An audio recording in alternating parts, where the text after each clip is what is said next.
Today we are continuing with our understanding of some of the behaviors of both D and F block. And now we were looking at our document on page number 12. Page 12.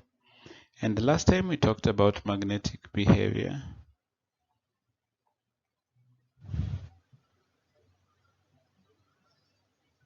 And we've seen the difference between the magnetic behavior of the D and the F block elements. We also mentioned the issue of paramagnetism. And just to remind us that lanthanides differ from transition elements in the fact that their magnetic moments do not obey the spin-only formula. And the spin-only formula is mu effective, which is equal to the root of n into n plus 2 Bohr magneton. Okay, this is where we say that where n is the number of unpaired. N is the number of unpaired electrons. This is what applies in the case of transition elements, because in the case of transition elements, the orbital contribution is quenched by the electronic field of the environment. But in cases of lanthanides, the 4f orbitals lie deep to be quenched. We already mentioned that. So the magnetic moment for this is applied by considering spin as well as the orbital contribution. Okay, so here we say the mu effective is equal to the square root of 4 into 4s into s plus 1 plus L into L plus 1, and all that is in Bohr magnetons. So S is a spin quantum number, okay, the spin quantum number. So you sum up the number of the electrons, okay, and then L is the orbital quantum number. We know that we have the principal quantum number n followed by L, which is the orbital quantum number, and this basically determines the shape of an orbital. So that n, if n is 1, then this one takes the values of 0 all the way to n minus 1. Okay, so L is then the summation or there also. So L is the orbital quantum number. Okay, so we also mentioned something about color, that lanthanides are silvery white metals. However, most the trivalent metals ions are colored both in the solid state and in aqueous solution, and this is due to the partly filled f orbitals which permit f transition. I'd already mentioned something about DD transition, and it is highly related to that. And we also talked about the actinide. We also started mentioning on the actinide series, which I want us to quickly just remind ourselves on. The actinides that we have there, the series, you have the periodic table there. You can be able to see the oxidation states, how they range, slightly different with the lanthanides. Okay, so the oxidation state of unlike lanthanides, actinides show a large number of oxidation states, and you can be able to see that from this table. This is because of very small energy gap between the 5F, 5D, and 7S subshell. So it means they're almost lying in an equal energy level. So electrons can easily be removed from all of them. Hence, all the electrons can take part in bond formation. That is basically the thing. They're almost of equivalent energy, and so their electrons can take part in bond formation. Okay, so I hope that is a point that we've noted. The dominant oxidation state of this element is +3. So +3 is a dominant oxidation number, similar to lanthanides. Beside +3, actinides also exhibit an oxidation state of +4. Some actinides show still higher oxidation state. The maximum oxidation state first increases up to the middle of the series, and then it starts going down. So you can be able to see, if you look at our table, +3 goes to +6, and then it reaches +7, and then it starts reducing all the way again to +3. So it increases from +4 to +5, 6, 7, and then it comes back in the succeeding elements. So the actinides resemble lanthanides in having more compounds in +3 state than in the +4 state. However, the compounds in +3 and +4 state tend to undergo hydrolysis. Okay, they tend to undergo hydrolysis. It's also important to note that in case of actinides, the distribution of oxidation state is so even that it is of no use to discuss their chemistry in terms of the oxidation state. There is an easy relation there, and so the oxidation states are quite clear and even there.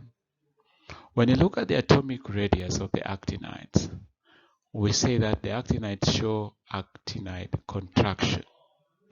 Remember, we said lanthanide contraction. Due to the poor shielding effect of the 4f electrons, as a result, the radii of the atoms or ions of these metals decrease regularly across the series.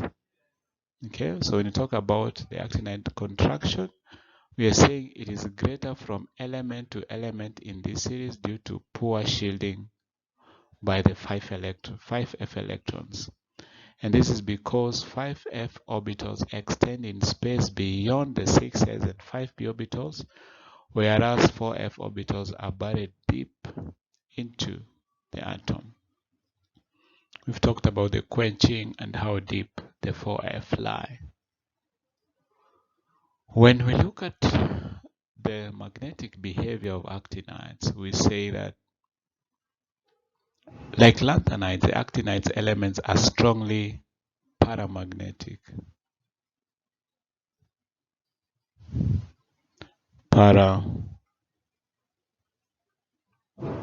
Paramagnetic. The variation in magnetic susceptibility of actinides with the increasing number of unpaired electrons is similar to that of lanthanides, but the values are higher for the actinides than the lanthanides. So paramagnetism is about unpaired electrons, like we have mentioned before. So we've seen that paramagnetism is common in actinides. In terms of color, just like transition elements D, F have colored complexes, we are saying that these metals are silvery white. However, actinides cations are generally colored. The color of the cation depends upon the number of the 5f electrons. The cations containing no 5 electrons or having 7 5 electrons are colorless. This I have explained many times, and I want to believe we understand why. Why those that F is 0 or F is 7, that these two are colorless. There's a reason that we gave, and I want to believe we now know why. The cations containing 2 to 6 electrons in the 5f subshells are colored, both in the crystalline state as well as in the aqueous solution. And the colors arise due to the FF transition. So we've also explained what gives color in transition, in DF, and now in this category of elements.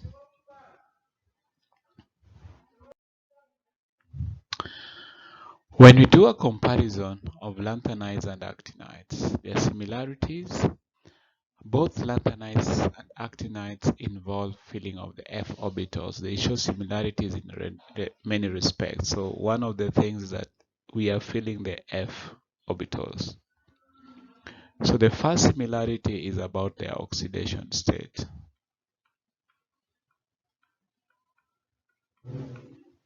The oxidation state both show mainly +3. Number 2 is they are electropositive.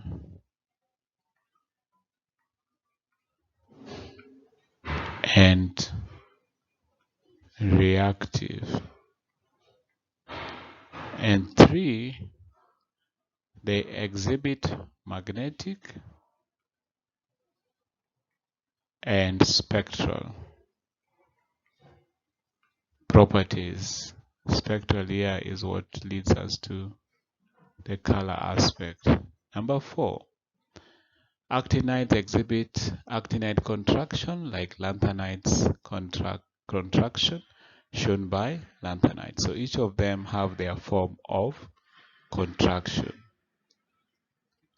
So there's also differences that have been given very well in a table that is attached. Still on page 14, they show difference in some of their characteristics as follows.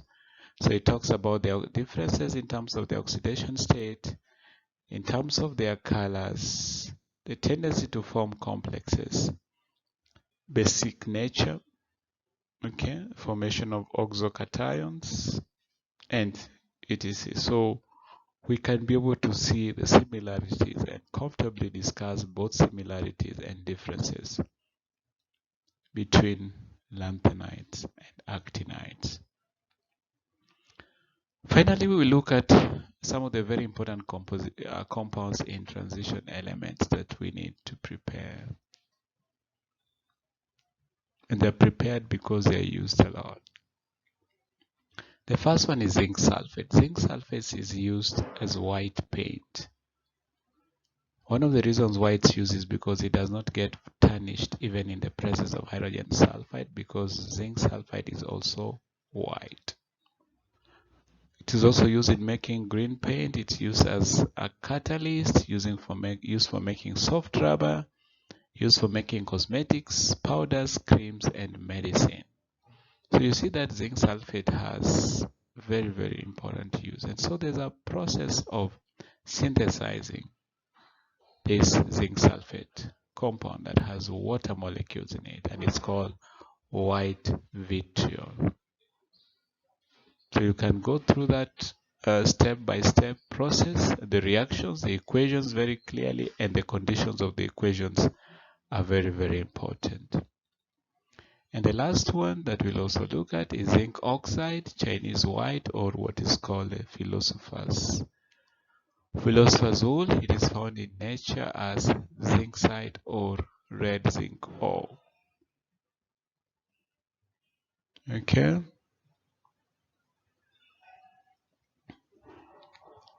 So these are some of the uses that we have, almost related to the one that we also use as zinc sulfate there. And these uses are very, very crucial. Okay. And the last one is zinc chloride. Anhydride of zinc chloride cannot be obtained by heating in aqueous salt. So we have zinc chloride in water with the water molecules attached to it, and the process is given for the synthesis. So there are a number of products that have also been listed there. Kindly go through them and find out what they are used for industrially. Ferrous sulfate, ferric chloride, very common even in our labs. Ferric oxide, copper sulfate, very, very important. Even if you look at cupric oxide, this is also found in nature and it has its uses. So kindly look at those products, and they're highlighted quite a lot. So you can go up to page 19 by looking at some of these products. Otherwise, enjoy your class, and I hope you are able to follow. Thank you.